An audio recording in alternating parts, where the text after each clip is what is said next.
Bem-vindos a esta conferência, onde nós não estamos homenageando a pessoa do Dr. Sproul.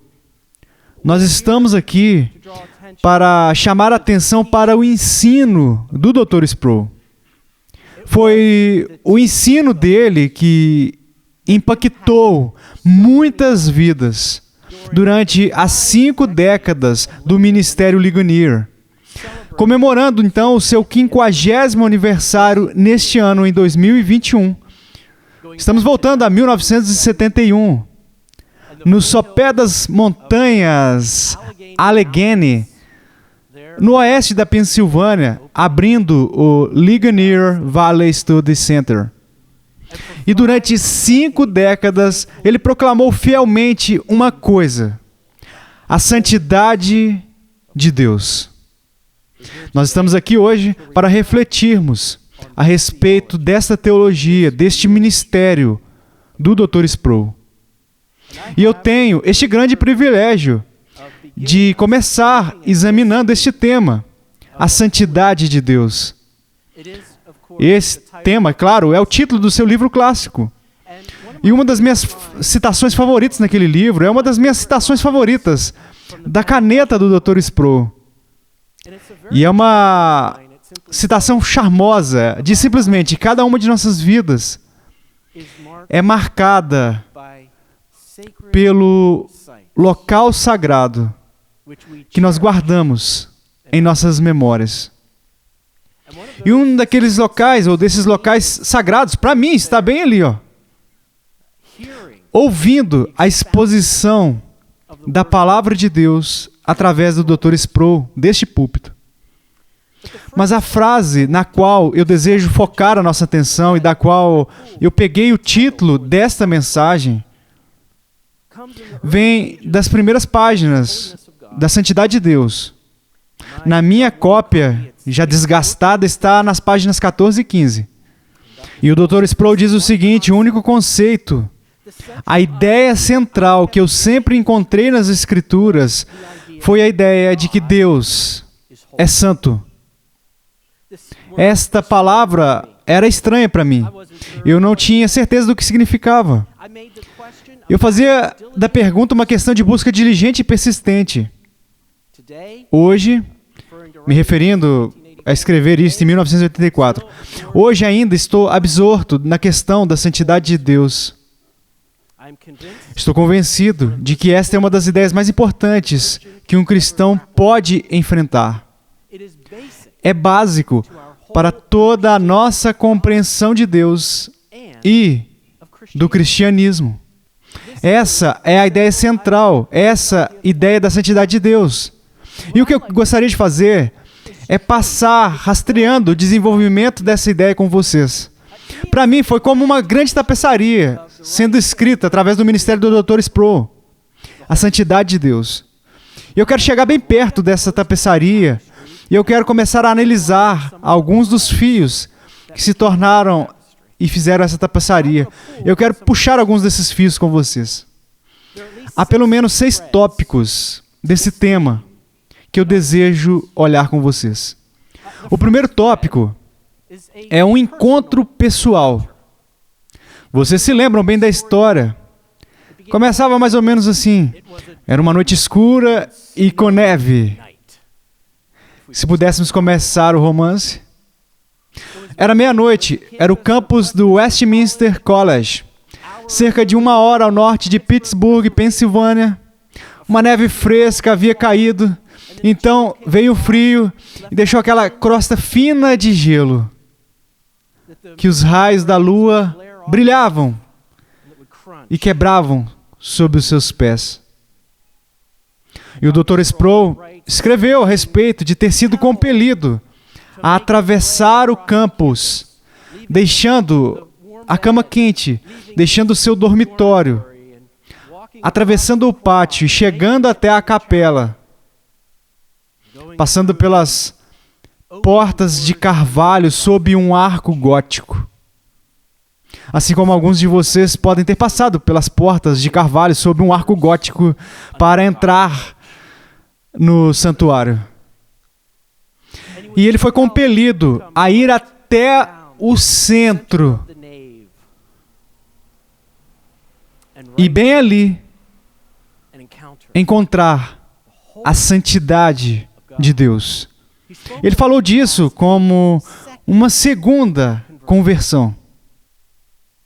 A primeira conversão dele, é claro, como um calouro na faculdade ao Evangelho. Ele cresceu em uma igreja e nunca tinha ouvido a pregação do Evangelho. Ele cresceu no viveiro do liberalismo presbiteriano, que era Pittsburgh, Pensilvânia, nas décadas de 40, e 50 e 60.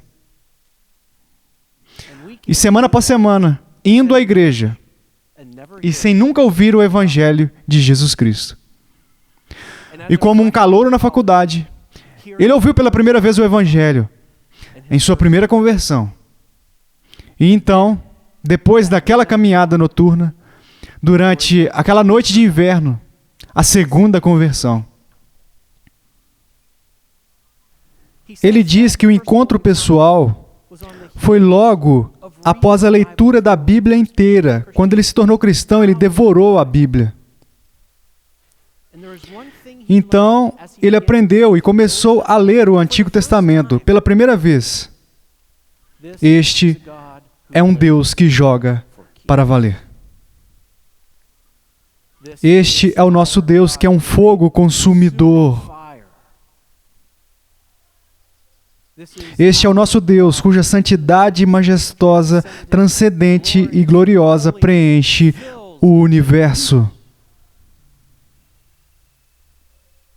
Este é o Deus que o Dr. Sproul encontrou naquela noite e que o colocou em uma busca durante toda a sua vida. O primeiro fio dessa tapeçaria foi um encontro pessoal. O segundo tópico pode surpreender vocês. É um capítulo de um romance. Agora, não é qualquer romance, mas é o que o Dr. Sproul chamou, e eu concordo com ele, do maior romance americano, Moby Dick, de Herman Melville. E um capítulo específico desse romance, A Brancura da Baleia, Melville usa para descrever essa criatura transcendente.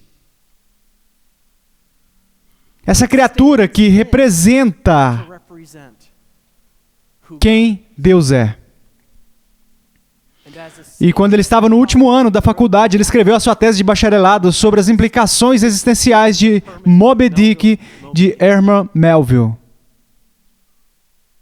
E eu li essa tese e eu tive duas ideias. Número 1, este homem está destinado para ser um escritor.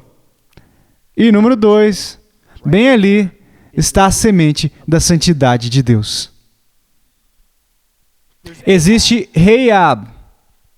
Cada nome desses personagens, como um romance de Dickens, tem um significado. E, portanto, há o capitão Rahab, reflexo do seu homônimo do Antigo Testamento. E o que Rahab faz? Ele mapeia a baleia, ele circunscreve a baleia e pensa que, controlando a baleia, ele pode matar ela. E ele não tem ideia de que esse ser, essa baleia, é essa criatura transcendente. E isso culmina com a sua própria morte. Aos 21 anos, o Dr. Sproul escreveu que Rahab representa as visões religiosas superficiais da humanidade. Uma visão um tanto casual de quem Deus é. Contraste isso com Ismael. Tudo resumido nesta linha que Melville diz. Coloca nas próprias palavras de Ismael ali, ó.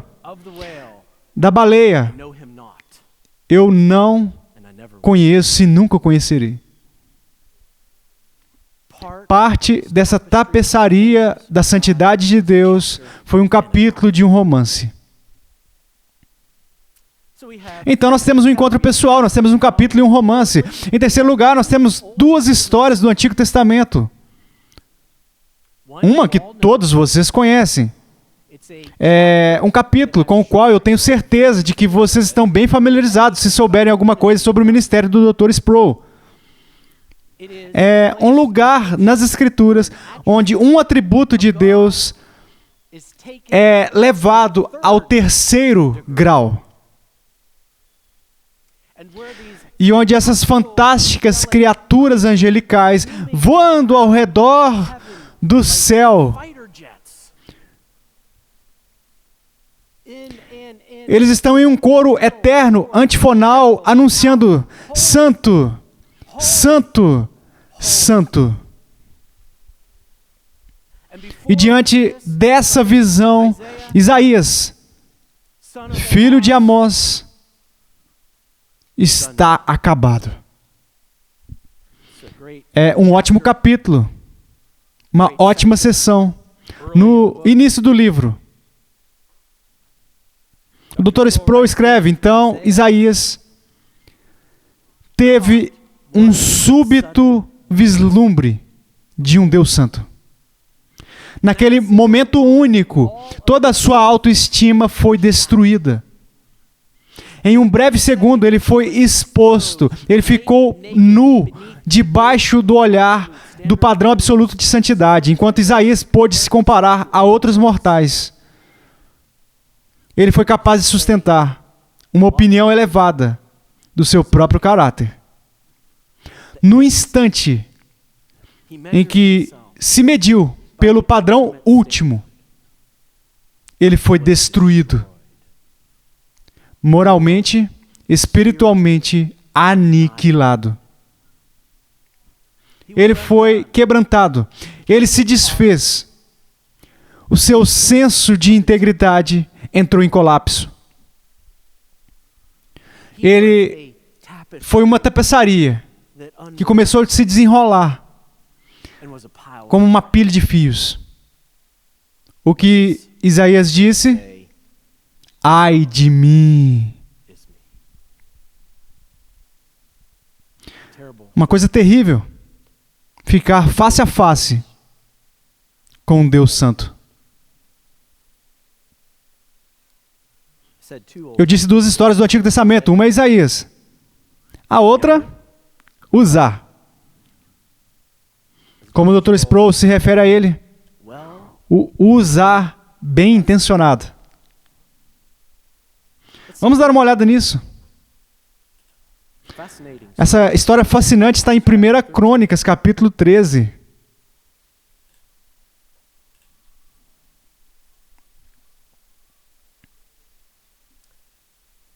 Primeira Crônicas, capítulo 13, versículo 5. Reuniu, pois, Davi a todo Israel, desde Sior do Egito até a entrada de Amate, para trazer a arca de Deus, de Kiriat Jearim. Então Davi, com todo Israel, subiu a Baalá, isto é, a Kiriat Jearim, que está em Judá, para fazer subir dali a arca de Deus, diante da qual é invocado o nome do Senhor, que se assenta acima dos querubins. Puseram a arca de Deus num carro novo e a levaram da casa de Abinadab, e Uzá e Aiô guiavam o carro. Davi e todo Israel alegravam-se perante Deus com todo o seu empenho, em cânticos, com harpas, com alaúdes, com tamborins, com símbolos e com trombetas. Quando chegaram à eira de Quindom, e estendeu Uzá a mão à arca para segurar, porque os bois tropeçaram. Então a ira do Senhor se acendeu contra Uzá e o feriu por ter estendido a mão à arca, e morreu ali perante Deus. Os bois tropeçaram, o carro tombou, a arca começou a cair. E aqui está o Uzá, o homem bem intencionado, estendendo a sua mão para impedir que a arca tocasse o solo. E o que o Dr. Sproul disse, como Uzá ousou pensar que ele fosse mais puro, e mais limpo, e mais santo do que a terra. E de repente a celebração chegou ao fim. E um homem é morto diante de Israel. O Dr. Sproul se lembra da época em que ele estava lendo um material da escola dominical para adultos que passava por este texto. E tinha sido escrito de uma perspectiva não conservadora. E eles sugeriram que Uzá estava tão assustado com o que estava acontecendo e a adrenalina dele estava bombeando pela celebração que ele teve um ataque cardíaco e ele morreu. Uma explicação perfeitamente natural para o que tinha acabado de acontecer. Mas não foi um acontecimento natural, foi um acontecimento sobrenatural. E é terrível encarar um Deus santo. Este é um Deus que joga para valer.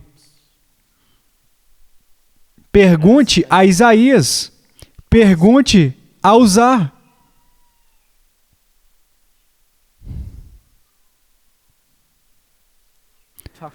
Escondido nessa história de Isaías está uma bela imagem da redenção, não é? Na verdade, existem 3 proposições aqui. Deus é santo. Essa é a primeira proposição. Não posso negar. E não é simplesmente, vamos ser muito claros, essa não é simplesmente uma doutrina do Antigo Testamento.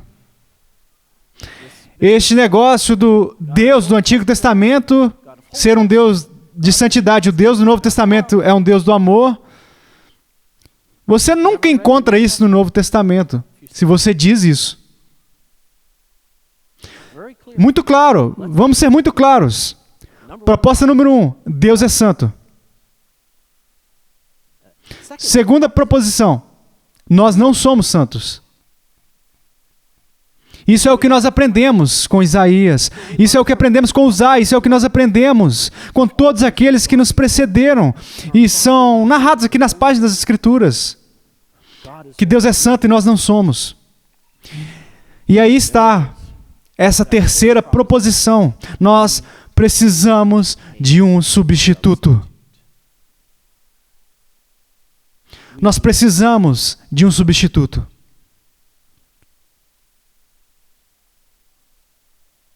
Então nós temos um encontro pessoal, nós temos um capítulo e um romance.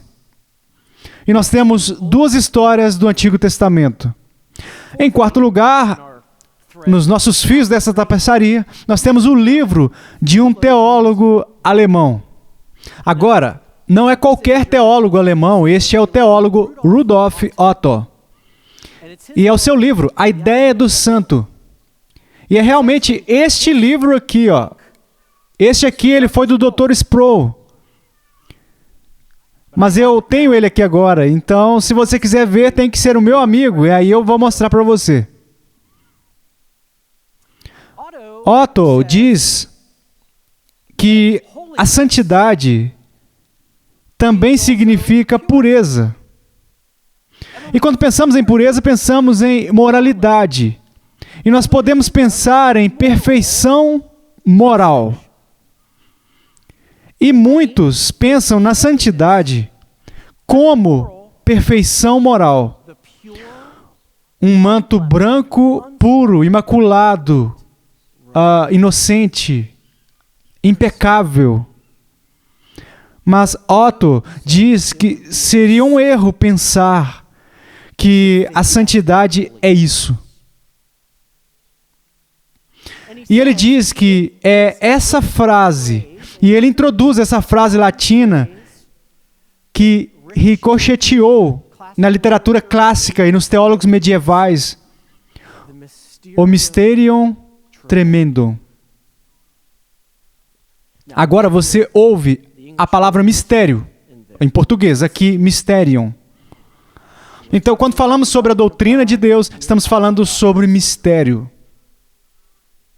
E você escuta a palavra tremendum, e que em português vem à mente a palavra tremendo. Mas Otto diz que também é a palavra tremer. Tremor. Como os antigos espirituais passaram por isso? Você estava lá? É arrepiante estar presente na crucificação do nosso Senhor. Às vezes, isso me faz tremer. Tremer. Tremer. Essa é a palavra. Escrevendo esse conceito, Rudolf Otto diz isso. O Dr. Sproul sublinhou isso. E aqui na margem tem a linha irregular. Esse é o código para isso é realmente importante. Ele terminou conseguindo um marcador e uma caneta vermelha. Então, se algo estava sublinhado, destacado, e com um asterisco vermelho na margem, isso era muito importante. Mas isso foi depois de Sproul. No início de Sproul, era uma linha irregular. Tremor é em si apenas a emoção perfeitamente familiar e natural do medo. Mas aqui, isso é apenas uma analogia. Existem em algumas línguas expressões especiais que denotam que esse medo é mais do que o medo propriamente dito. No hebraico, santificado é um exemplo. Então, guardar uma coisa santa no coração, santificá-la, guardar uma coisa santa no coração significa marcar ela por um sentimento de pavor peculiar. Não deve ser confundido com qualquer pavor comum. Este é o temor de Yahweh, que Yahweh pode manifestar. Estar diante de um Deus santo é uma coisa terrível, que nos faz tremer, tremer, tremer. Poucos anos depois do Dr. Sproul escrever A Santidade de Deus, o teólogo David Wells emitiu uma acusação contra a igreja americana quando disse que Deus repousa casualmente sobre os ombros da igreja americana.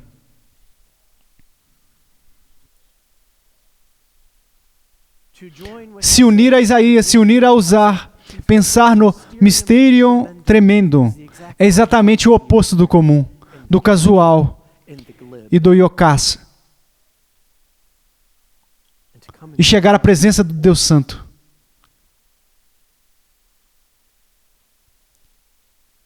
Então temos o livro de um teólogo alemão e a sua frase em latim. Nós temos outra frase em latim que o Dr. Sproul amava. Ens perfectissimus. Essa palavra também atinge a santidade de Deus. Essa frase. Agora, é em latim. Um superlativo de superlativos. Na verdade, a palavra latina perfectissimus faz algo que não fazemos em inglês. Seria uma gramática bem ruim para eu ficar diante de vocês e dizer o mais perfeito. E seria ainda mais uma gramática ruim para eu estar diante de vocês e dizer o mais do que perfeito. Isso era o que costumávamos fazer no parquinho. Meu pai é o mais forte. Ou meu pai é mais forte que seu pai. Vamos começar. Não, meu pai é o mais forte. Não, meu pai é o mais forte dos fortes. Essa é essa palavra. O latim não é prejudicado por superlativos atrelados a superlativos. E nós devemos exaurir a nossa expressão gramatical se vamos falar a respeito de Deus. Então, essa frase que remonta à tradição clássica, firmemente enraizada no teólogo medieval favorito do Dr. Sproul, Tomás de Aquino, escolhida pelos reformadores, levada adiante por Jonathan Edwards para os Princetonianos e direto nas páginas da santidade de Deus, que Deus é o ser mais do que perfeito. O ens perfectissimus, o último dos últimos. Agora, esta frase é importante porque representa a busca pela santidade, a busca por coisas sagradas, que também é uma busca pela beleza e perfeição. Os gregos chegaram a isso falando do summum bonum, o bem supremo. Existem muitos bens, mas qual é o bem maior? Você pode pensar sobre isso em termos da sua vida. Há muitas coisas pelas quais você poderia viver que seriam boas. Existem muitas atividades em qualquer dia que você pode perseguir naquele dia que seria bom. Mas qual é a melhor? Qual é o bem maior que você pode buscar? Esse é o summum bonum. E fomos feitos para perseguir o ser mais elevado. Esse é o nosso melhor bem. Isso não foi captado para nós nas palavras iniciais do Catecismo de Westminster? Qual é o nosso summum bonum?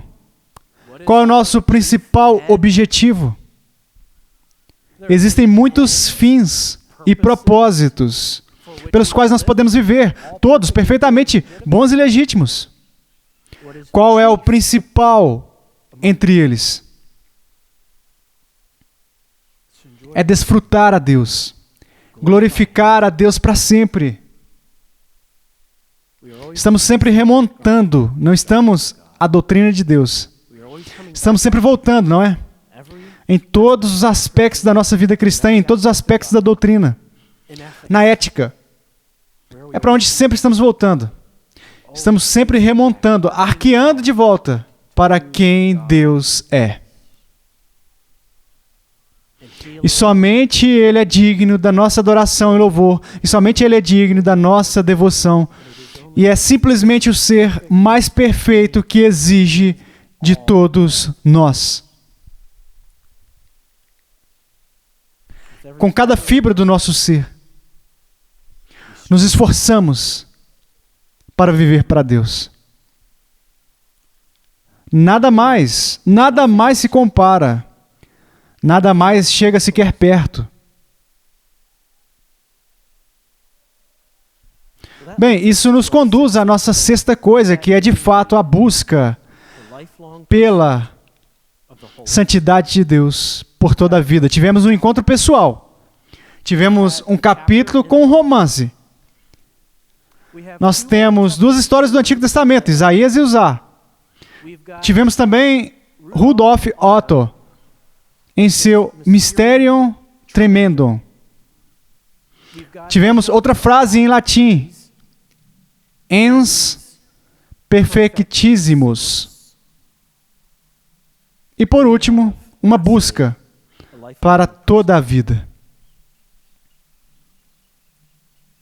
Alguns de vocês devem saber que concluí uma biografia do Dr. Sproul.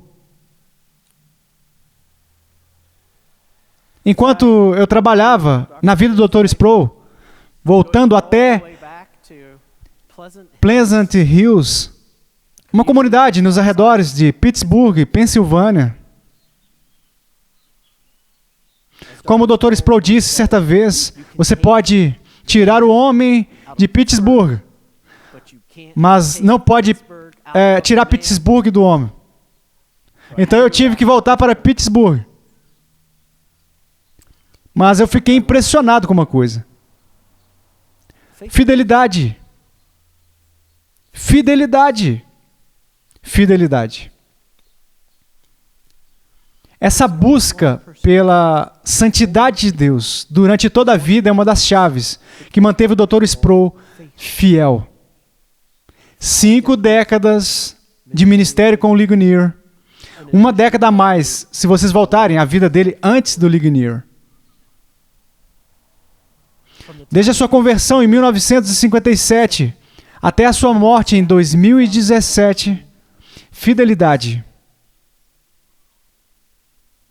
E isso não é uma tarefa fácil. Nós vemos isso tão tristemente, não é? Servos de Deus. Pernas de ferro, pernas de barro. Não alcançando a linha de chegada com fidelidade. Às vezes sou questionado sobre a vida espiritual dos nossos alunos no RBC. Qual é o teor espiritual do corpo discente? Eles são, espiritualmente maduros em pensar sobre as coisas de Deus? E parte de mim quer dizer, sim, claro. Mas você sabe, nós não saberemos realmente, não é? Até que eles cheguem ao final de suas vidas. Então saberemos. Eles foram fiéis ao seu cônjuge? Eles foram fiéis ao seu chamado? Eles foram fiéis ao seu Deus? Não é isso que todos nós, servos de Deus, somos chamados a ser? Fiéis? Eu vejo fidelidade, eu vejo diligência.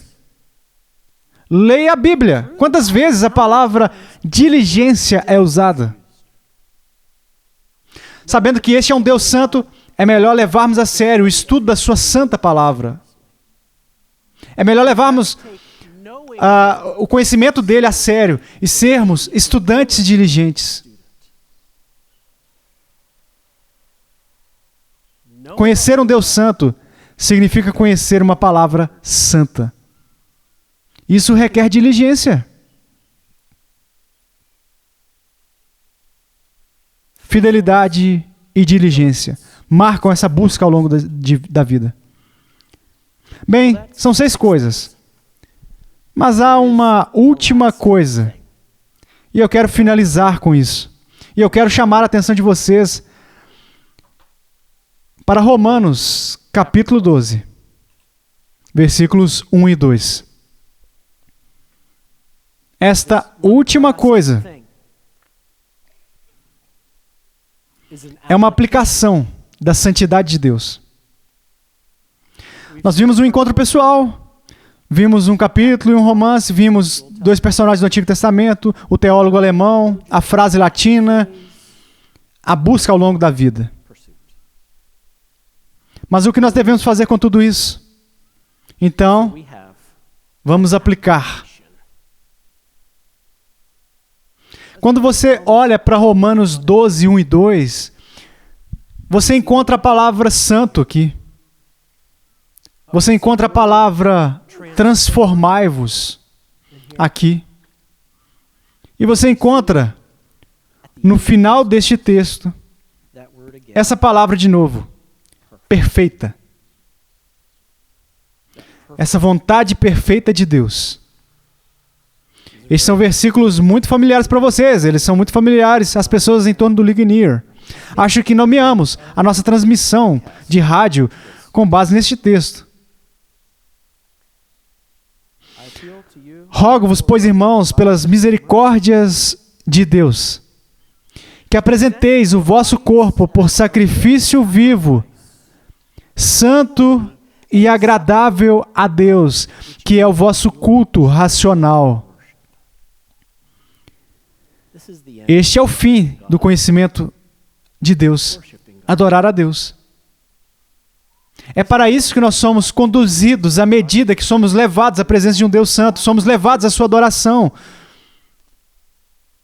E com Deus e o esplendor da sua glória no centro da nossa adoração, tudo mais é eclipsado.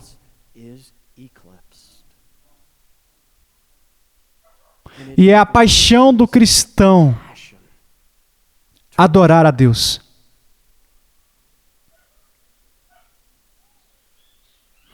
Um sacrifício vivo, santo e agradável.